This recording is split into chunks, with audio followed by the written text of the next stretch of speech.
Well, hey there, friends, and welcome to week 6 in our only 7-week series, Family Matters. So we're getting right near the finale. But thank you so much for joining us today, as today we're going to be talking about the topic of purposeful parenting. So whether you are a parent right now or you're not, today's message is going to be one worth listening to. So let's lean in and let's learn.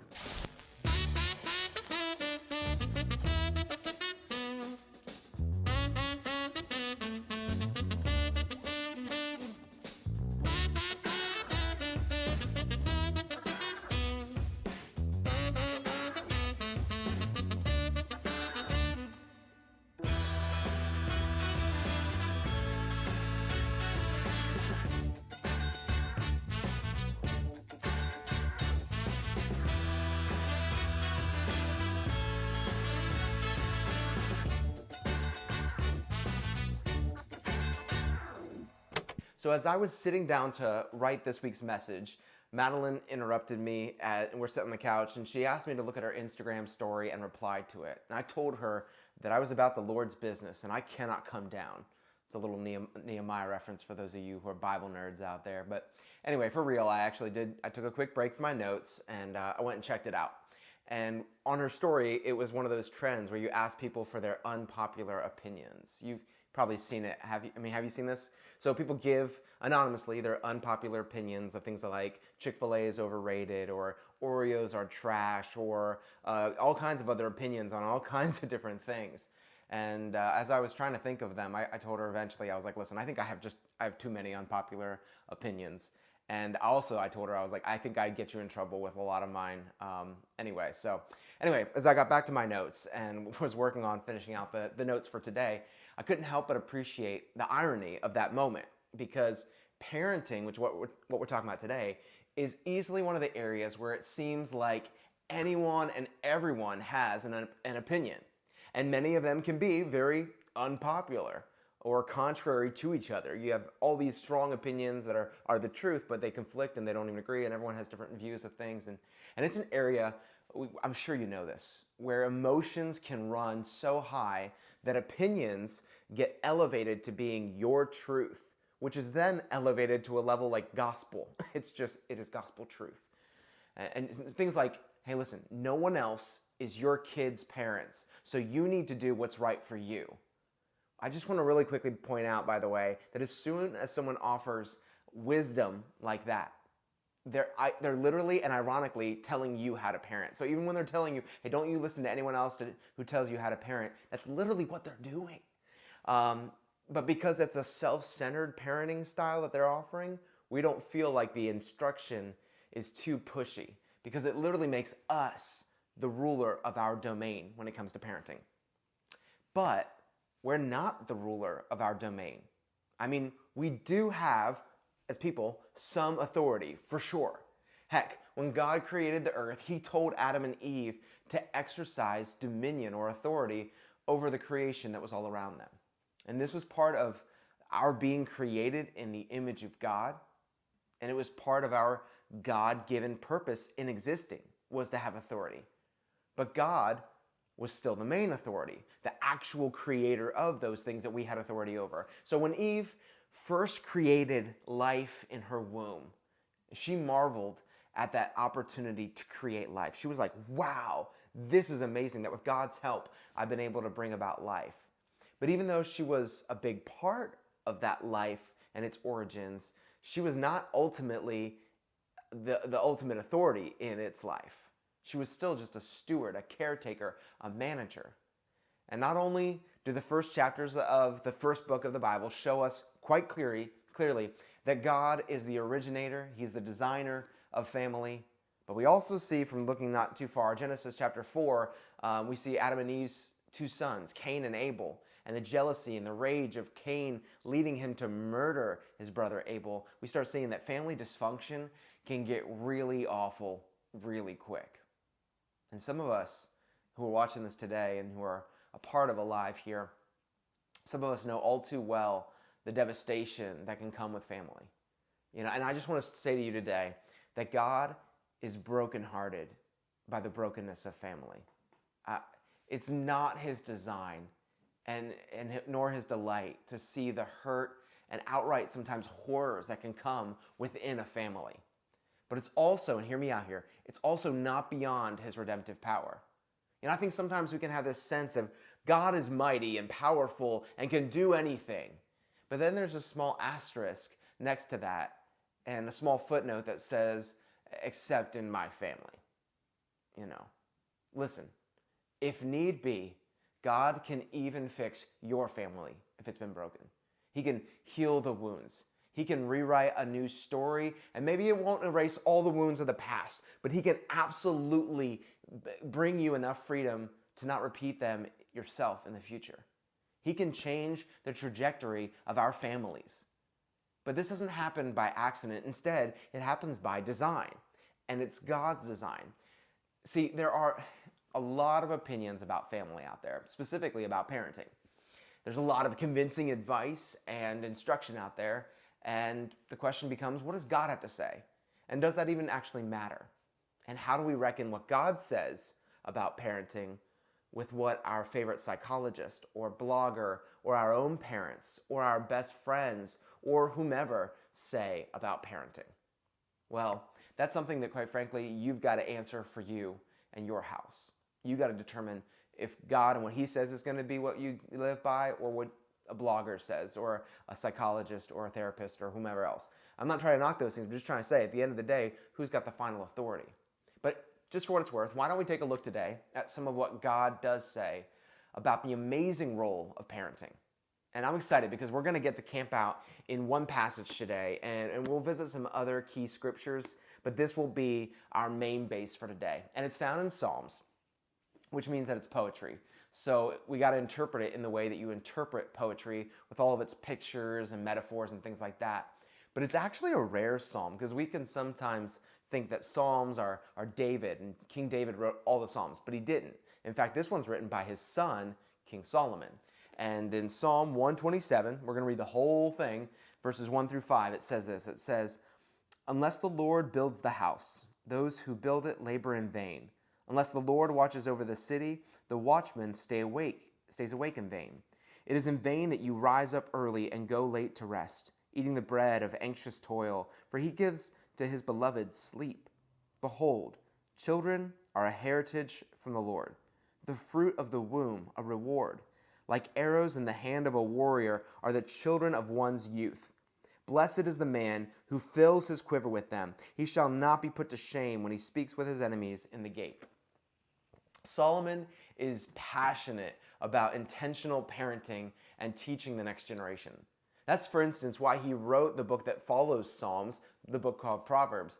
He wanted to, it says in the beginning of that book, and he says it throughout it as well, he wanted to pass along wisdom and knowledge to his kids. That's why I'm so pumped for us to dig into Proverbs in the next series that we're going into in just 2 weeks. We're going to jump right into Proverbs for 7 weeks and pull a lot of good stuff, a lot of gold out of there to not be fools.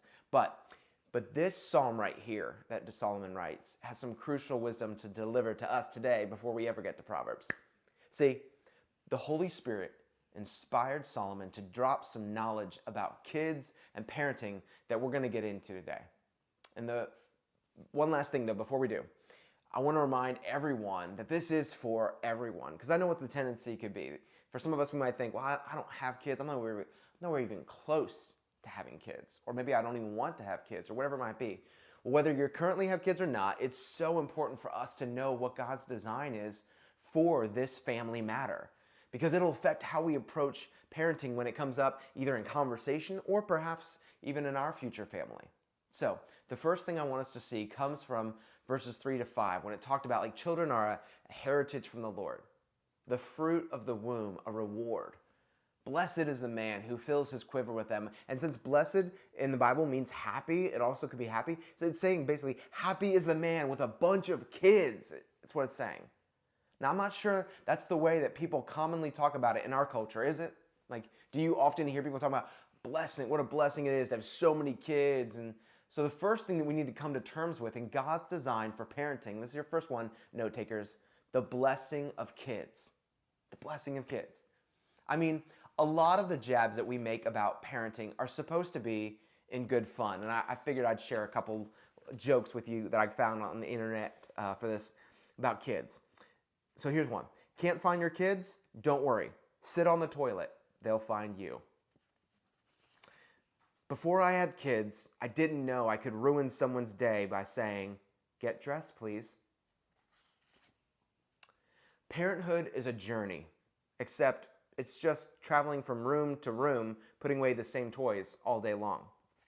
And lastly, Ray Romano, the famous one, he says, having children is like living in a frat house. Nobody sleeps, everything's broken, and there's a lot of throwing up.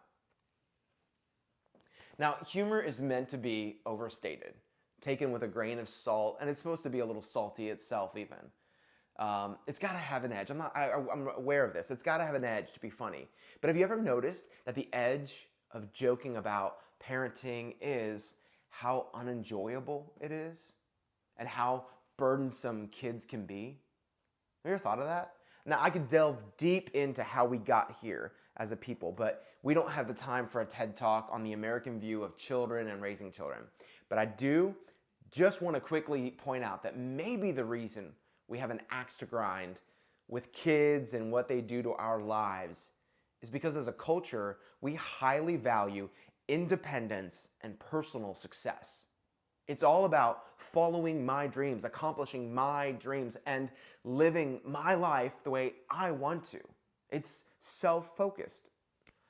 And kids, just so we're real clear here today, okay? Kids will quickly conflict with a life that's all about me. And it kind of sort of forces parents to give up that self-centeredness. And I will just say, as a quick note, when parents still, even though they have kids, refuse to give up that self-centeredness, that's when we see some of the greatest dysfunction. I'm sure you know what I'm talking about in families. But yeah, parenting means some sacrifice and some humility. But whether they're bawling or crawling, whether they're walking or talking, driving you crazy or asking you if they can drive your car, kids are a gift from God. He says so.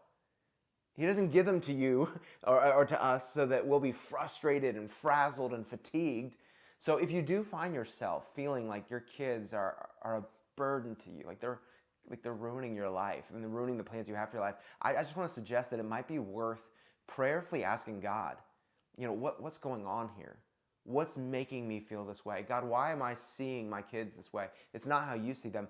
Would you help me see what maybe I've valued too highly, or what maybe is an idol in my life, or what maybe is wrong and off here?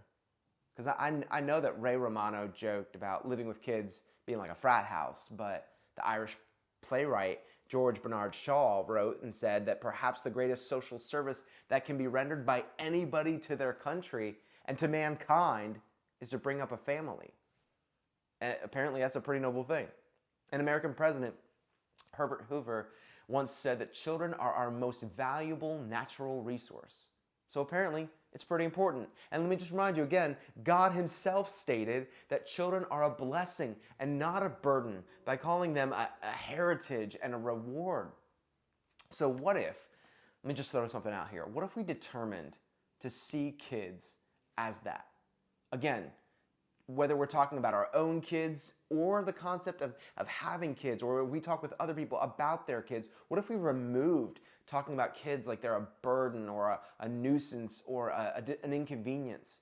What if we didn't talk down about all of the challenges, but we talked up the aspect of it being a blessing? What an honor it is. What a blessing those kids are. What a joy they are. Now, hear me out. I'm not suggesting that we pretend that it isn't going to be a challenge or, quite frankly, inconveniencing. What I am suggesting is that children are a gift that some folks tearfully wish, hope, and pray for. And they're a gift that God has determined that will be an immense gift to their parents. And if we take that gift that others would love to have, that God determined for us to have, and we primarily just complain about it, well, now, that was the first thing. Now, the second thing we learned from Psalm 127 comes from the very first verse. Out of the 5 verses, the very first verse says, "Unless the Lord builds the house, those who build it labor in vain." Now, we'll get to the first half in just a minute with our final point. But for now, I want to concentrate on an important message that's kind of embedded in that verse. And it's not really a hidden message, but it kind of acts like one. So let's kind of dig around a little bit here, okay? See, it talks about laboring in vain, right? When it's not built, when it's not God building the house. What's interesting is the rest of the psalm is all about family stuff. So the house is family, definitely, at least in the context, it could be that, it could be more, but it's definitely family. But catch this. If there's labor in vain, so if there's vain labor, then it stands to reason that there's worthwhile labor as well. So the second thing I want to point out to us today about God's design for parenting is that, too, the labor of parenting. Parenting is hard work. There's no denying it. Like Madeline and I had a friend who was in labor, a close friend of ours, who was in labor for 61 hours. So let me tell you, I got to watch a lot of HGTV chilling in that hospital waiting room. It was great. But what we see biblically here is that the labor, even if it's 61 hours, the labor doesn't end when a baby exits the mother's body. The labor of parenting gets to continue. And it's work that tugs on your heart and on your soul. I think that's why we can sometimes mistake it for a burden. You know, when I was researching and getting ready for this series, Pastor Levi Lusko said it so well in a series that he did about parenting when he said that a blessing can be confused as a burden because they're both weighty. Isn't that good? I'll say it again because some of y'all, I'm sure, just were like, wait, what? Levi Lusko says, a blessing can be confused as a burden because they're both weighty. Your child will have an easier or a harder time seeing God as good because of you, parents. That's weighty. Your child will likely pick up things from you that you do want them to learn, along with habits that you didn't want them to learn from you. That's weighty. You should Sabbath and rest in biblical ways. Absolutely, you should. But unfortunately, you don't ever really get to turn off being a parent. You're always going to be a parent. As long as they're, alive in here and all that kind of stuff, you're always a parent, and that's weighty. The best and most important kids ministry and youth ministry isn't some high production one that a church offers in their building. It's the teaching that parents give formally and totally informally around the house. That's weighty. I mean, I could keep going on, but I think you get it. It's weighty stuff. Parenting is weighty.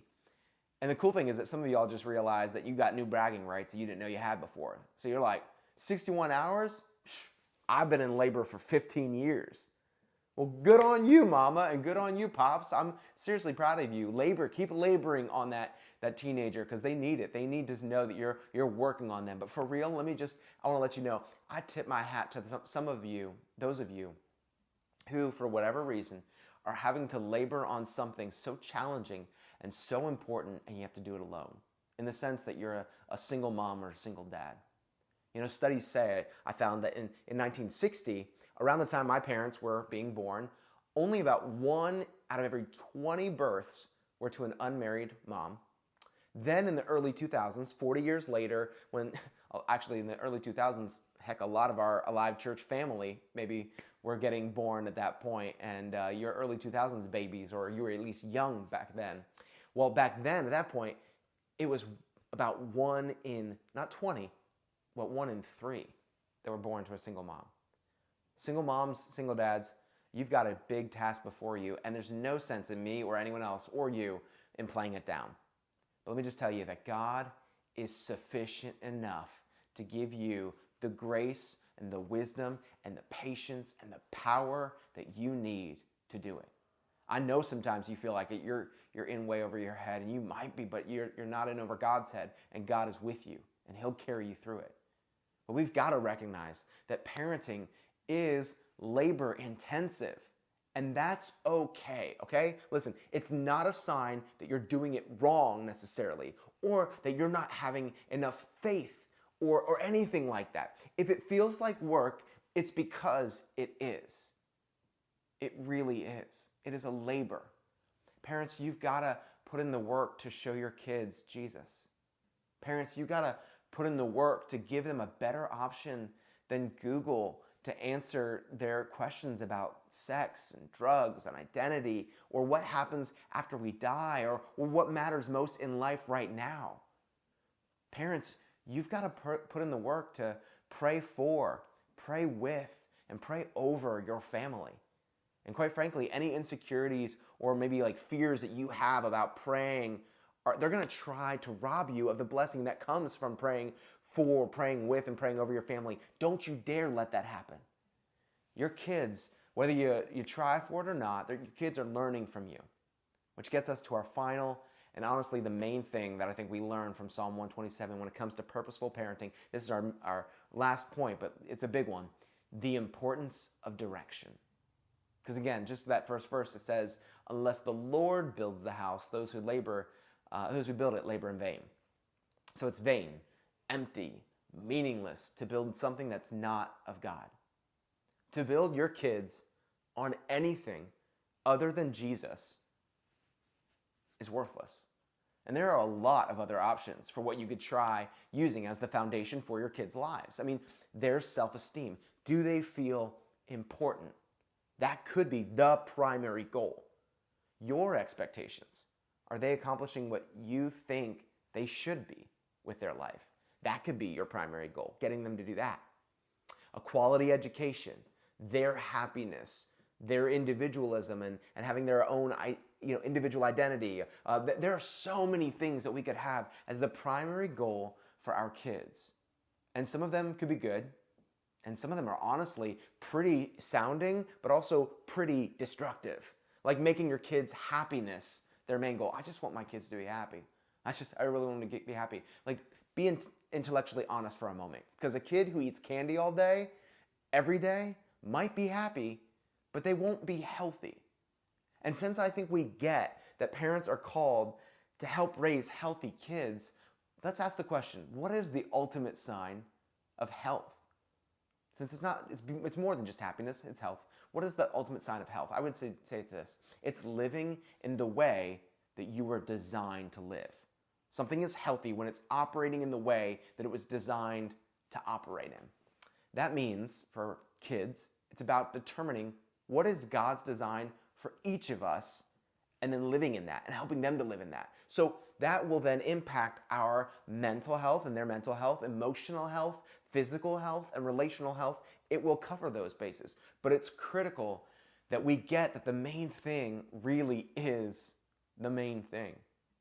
Psalm 127, in the later verses 4 and 5, it said that like arrows in the hand of a warrior are the children of one's youth. Blessed is the man who fills there's a difference his in quiver war if you're with going to them. use something like this, Let me which get is you pretty to see the nasty and gnarly, significance but of I have to get this really verse close here to for a whoever I'm second. fighting when I'm using something like this, and the battle's right where I'm at. But with a bow and arrow, it extends your reach so much further. You can go a lot further with the fighting that you're doing. That's why it's such a good and fitting picture for God to use of generational planning and parenting of this arrows and shooting them kind of thing. See, you plan on the generation after you to go beyond where you are now. I mean, that's very common. We say we want to see our kids go further than we did, to reach new heights and accomplish new things and stand on our shoulders. But as believers in Jesus, we have to, we get to have a bigger perspective than just giving our kids a better house or a better education or better economic opportunities than we had. That stuff matters, but not nearly as much as propelling them into a life lived fully into their God-given purpose. See, arrows are strategic in waging war. The fact that they can go further and they can go where you physically aren't and they keep you at a distance from your enemy, they're strategic in war, but only in so much as they're aimed at the right thing. If your aim is off, it quite frankly don't matter as much. So I want to rapid fire, if I can use that pun right there, some verses at you about biblical aim for kids. Deuteronomy 6 says, "Hear, O Israel, the Lord our God, the Lord is one." We've used this one earlier in the series. "You shall love the Lord your God with all your heart, and with all your soul, and with all your might. And these words that I command you today shall be on your heart. You shall teach them diligently to your children, and shall talk of them when you sit in your house, and when you walk by the way, and when you lie down, and when you rise. And then Proverbs 22:6 says, train up a child in the way that he should go. Even when he is old, he will not depart from it. And then Deuteronomy 4 says, only take care and keep your soul diligently, lest you forget the things that your eyes have seen, unless they depart from your heart all the days of your life. Unless you think it was just about you, because it sounded like it. He says, make them known to your children and your children's children. And then Matthew 6:33, a major verse for this whole Family Matters series. But seek first the kingdom of God and his righteousness, and all these things will be added to you. So God is clear, as we just kind of rapid fired through some verses all over the Bible, and those are just some. The aim of your life is to love the Lord your God with all that you have, and place his priorities, his kingdom, his desires as the top of your priorities. So pursue him and his way of doing things, and it'll leave an impact on your kids if you do that. And God promised he'd take care of them and the rest of everything else if we did that. Very practically speaking here for a minute, this specifically means that as a parent, your main aim for your arrows, your kids, those arrows in your quiver, however many of them you have, is to know Jesus and faithfully follow him. You don't force it. You can't. But you don't punt on it either. You lead. And you lead towards that. You lead them towards Jesus, working to transfer their childlike dependence that they had on you as a parent to a full dependence of their lives on Jesus. Explaining to them as you go through life the importance of obedience to God and his ways, and demonstrating in front of them what love, joy, peace, patience, kindness, goodness, faithfulness, gentleness, and self-control look like in real life, because those kids need to eat their fruit, don't they? And disciplining your kids in a godly and redemptive way. You know, the Duke of Windsor once said this about America. He said, the thing that impresses me most about America is the way the parents obey their children. Rude, you like the accent there? But like rude? But for real, a lot of times it does seem like kids are directing parents. And sometimes that can be posed in really such noble and loving ways. Like we just really want our kids to be able to be their own selves, and we don't want to pretend like we have it all figured out. We're not perfect and all that. But there is, no matter what, just hear me out, friend. There is a difference between a leader and a follower, and the qualifications for those two roles is pretty critical. And your child is not qualified to lead you. Yes, can they teach you some things along the way? Heck yes, they can. Absolutely. But ultimately, you are called as their parent, and you are commissioned as their parent to lead and direct them. You're meant to exercise loving, sacrificial authority over them to guide them into the fullness of life that God has for them. Like I said last week in the message about marriage, authority, that like loaded word authority exercised in the right way is serving. We get the responsibility that we have to serve those we're in authority over. And with kids, that sometimes means, and it should definitely sometimes mean, discipline. I mean, Proverbs 29 says, the rod and reproof give wisdom, but a child left to himself brings shame to his mother. It's the whole spare the rod idea. I'm not interested, by the way, we just don't have time, in getting into the weeds of what exactly this proverb does and doesn't allow or offer and all that kind of stuff, though I should just clarify real clearly that abuse isn't ever God's design, okay? Not okay. But apparently, neither is not giving any discipline at all to your kids and letting them be free range kids. Parents, can I encourage you, as someone who's not a parent yet, to even deepen your discipline and allow your discipline and how you correct them, to be an opportunity for you to teach gospel truths. I'm not saying that you need to spend all of your time reasoning with or explaining to your kids every little thing and why they need to do this. Sometimes they just need to listen, okay? They just need to listen. But when your daughter's busted for cheating off a friend's test in middle school, what are you going to tell her is the reason that this is bad? And what direction are you going to give her for what she's supposed to do? I mean, you could say things like, you could screw up your future schooling or college by doing this kind of nonsense, and it can mess you up in that way. Or you could be saying like, you embarrass me in front of your teacher by doing something like this. Or you could maybe do something more gospel focused and kingdom minded. Like, hey, cheating is dishonesty.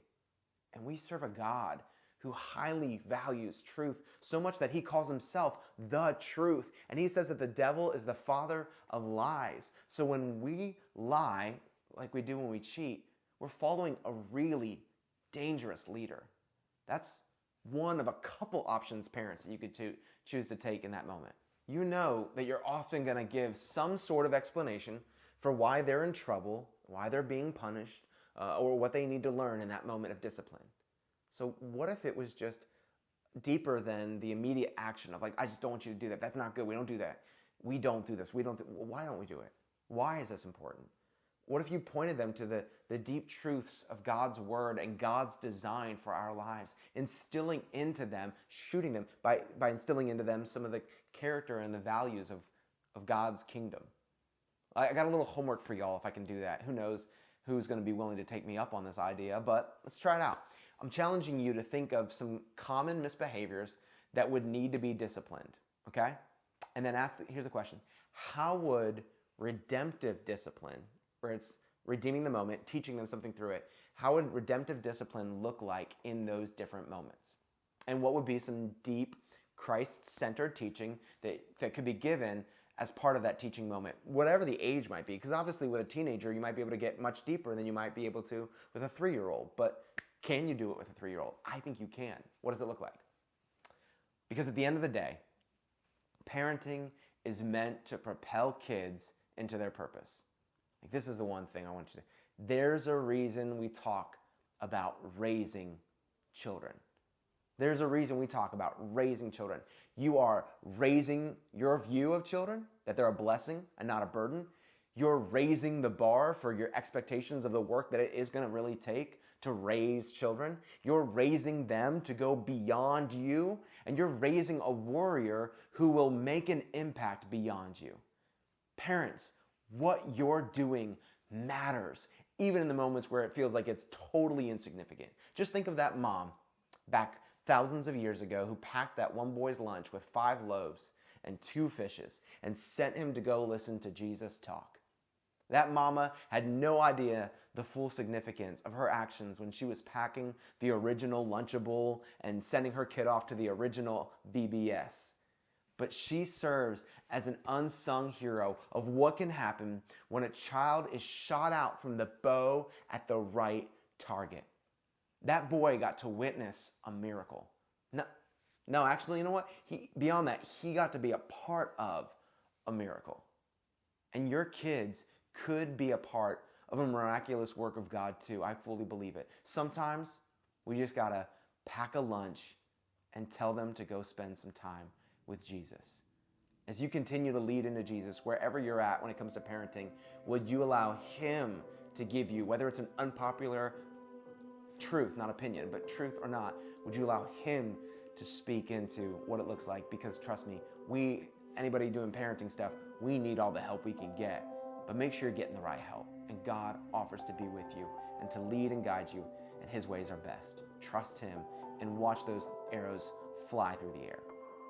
Speaking of kids, I just wanted to let you know, we talked about this last week, but we are having a live church family reunion picnic. We're gonna hang out at Old Mill Park on Sunday, June 27th, 3 o'clock to 7 p.m., Old Mill Park. We'd love to see you there. You can RSVP on Facebook and all that, but I wanna let you know something special we're doing at this family reunion is about 5 o'clock or so, right in the middle of the time, probably right before we really get going into a lot of the food, because there's gonna be a potluck. I haven't mentioned that yet, but it's potluck, so feel free to sign up and let us know what you're gonna bring. We're gonna provide the main course, but you can bring a side.